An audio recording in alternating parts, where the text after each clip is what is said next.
Welcome back.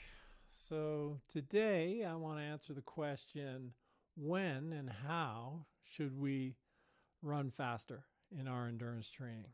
And let's recap the prior video. And what I was recommending you do is 3 loops. Start easy pace, zone 1.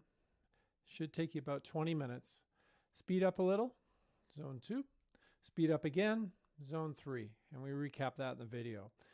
And then what I recommended you do is test it.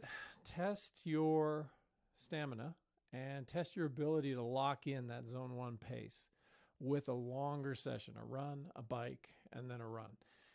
And I kind of left it open with what you do after you pass that test. And so that's what today's is about. So take a look at this.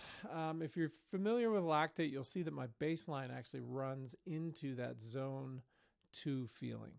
And you don't necessarily need to test lactate to see that. What the long workout will do is if you stay locked in terms of heart rate to pace, you can assume that easy pace is truly easy. If your heart rate starts to elevate, particularly elevating 10 beats or more, then what you're calling easy is not easy for where your fitness is at right now. And John published an article about cardiac drift to help you understand the factors that might influence that. But it could be dehydration, lack of calories, stress. You might have your pace set a little high. It could be all these different things. Now, assuming you pass the test, what we do is now we're going to test, but we're going to test, instead of testing zone 1, we're going to test that zone 2.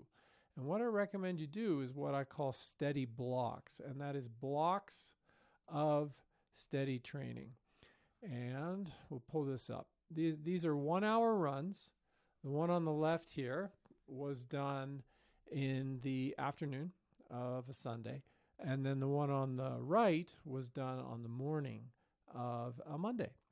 And what I did was gradual warm up, and then I do a block. And the block is going to be anywhere when you're doing it. Could be anywhere from 15 minutes up to, say, 40 minutes. And it's going to be of that steady pace from the test. And you're just going to sit on that effort and on that pace. And you're going to watch what happens to the feeling and what happens to the heart rate. Just like the zone 1 benchmark, except it's only a 1-hour run. And you're going to see if you stay locked in. And what I did was effectively a 2-hour run, but I split it PM and AM to see what would happen. And I tolerated this really well. There was no decoupling. So similar to the zone 1 test, which was a long workout, this is a zone 2, and start with an hour-long run with a block in the second half of the run of that steady pace and just watch what happens. And then over time, you can insert these blocks into your long runs, and it's a way for you to increase the stress and the speed that you're running in your green zone, but the fatigue should not be excessive. In other words, you should absorb this training because you've proven your ability to do the zone 1 long workout. It'll show you're ready for this. So it's a really simple way to know if you're ready to boost the pace. Now, remember, if you blow out, if that heart rate's going up and the feeling's going up, then you've probably got this zone 2 point set too high.